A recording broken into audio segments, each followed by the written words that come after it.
যুদ্ধ কি আসন্ন?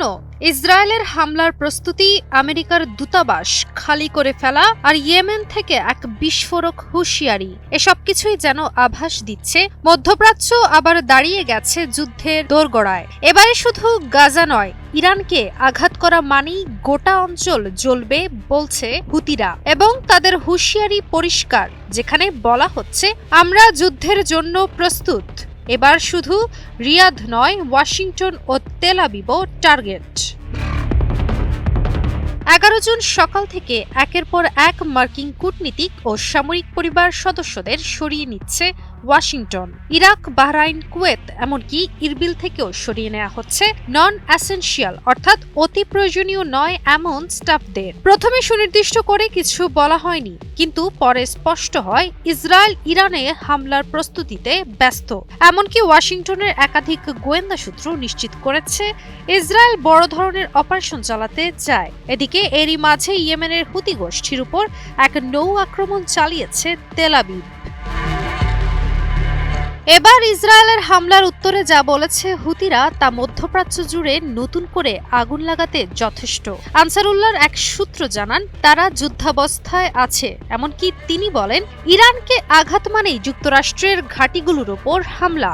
ইসরায়েলের ইহুদিবাদীদের বিরুদ্ধে তাদের ক্ষেপণাস্ত্র ও ড্রোন হামলা চলছেই, কিন্তু এবার যুক্ত হলো নতুন এক সতর্কবার্তা। আর তা হলো, যদি যুক্তরাষ্ট্র ইরানকে আঘাতের চেষ্টা করে, তাহলে বিদ্রোহী গোষ্ঠী হুতিরা সেটাকে যুদ্ধের ঘোষণা হিসেবে নেবে। এবং শুধু হুতি নয়, বরং ইরানের প্রতিরক্ষা মন্ত্রী নাসির জাদেও হুঁশিয়ারি দিয়েছেন, ইরান সব মার্কিন ঘাঁটি টার্গেটে রেখেছে। 11 জুন মার্কিন সাপ্তাহিক ম্যাগাজিন নিউজ উইকের এক প্রতিবেদনে উঠে এসেছে এসব তথ্য। এদিকে এই উত্তেজনার মাঝে ইরান যুক্তরাষ্ট্র পারমাণবিক আলোচনার ষষ্ঠ রাউন্ড শুরু হবার কথা শোনা যাচ্ছে। ওমানে রবিবার ফের বসার কথা দুই পক্ষের, কিন্তু আলোচনা যত এগোয় উত্তেজনা যেন ততই বাড়ে। এমনকি ট্রাম্প প্রকাশ্যে জানান, তিনি এখন আর আশাবাদী না, বরং তিনি বলেন ইরান সময় ক্ষেপণ করছে। তবুও এক অদ্ভুত দ্বৈত বার্তা আসে, যেখানে একদিকে ট্রাম্প ফোনে নেতানিয়াহুকে বলেন এখনই যেন ইরানে হামলা চালানো না হয়, অন্যদিকে ইরানি পররাষ্ট্রমন্ত্রী বলেন চুক্তি সম্ভব যদি IAEA এর তত্ত্বাবধানে তাদের কর্মসূচি চলে এবং নিষেধাজ্ঞা তুলে নেওয়া হয়। আর ঠিক তখনই আবার ইরান হুমকি দেয় ইসরায়েলের পারমাণবিক তথ্য ফাঁস করে দেবে যদি তারা ইরানের পরমাণু স্থাপনায় হামলা চালায়।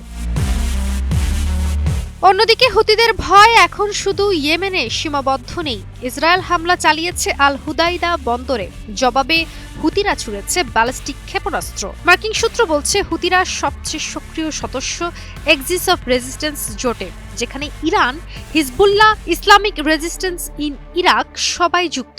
গাজা যুদ্ধের পরে হিজবুল্লাহ চুক্তি করায় আর সিরিয়ার প্রেসিডেন্ট ক্ষমতা হারানোয় এখন হুতিরাই মূল চালিকা শক্তি। এখন তারা সরাসরি যুক্তরাষ্ট্রকে বলে দিচ্ছে তাদের অঞ্চলে যদি মার্কিন ঘাঁটি প্রবেশ করে তবে তাদের যথোপযুক্ত জবাব দিতে প্রস্তুত হুতিরা।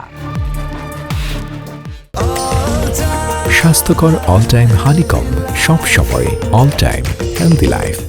আন্তর্জাতিক বিশ্লেষকরা বলছেন, হুতিদের এই হুঁশিয়ারি আমলে না নিলে পরিস্থিতি দ্রুত নিয়ন্ত্রণের বাইরে চলে যেতে পারে। ইসরায়েলের যে কোনো আগ্রাসন গোটা অঞ্চলকে ঠেলে দিতে পারে মাল্টি ফ্রন্ট ওয়ারে, যেখানে প্রতিপক্ষ শুধু তেহরান নয়, হুতি, হিজবুল্লাহ, এমনকি ইরাকের ইসলামিক রেজিস্ট্যান্সও মাঠে নামবে। আর মার্কিন ঘাঁটিগুলো, তাদের প্রত্যেক পদক্ষেপ যেন এখন কেবল কৌশল নয়, বরং জীবন মৃত্যুর হিসেব। এই যুদ্ধ আর আগুনের রাজনীতিতে কার লাভ হবে তা সময়ই বলবে, কিন্তু ইতিহাস বলে মধ্যপ্রাচ্য যখন কাঁপে, গোটা বিশ্ব তখন ধাক্কা খায়।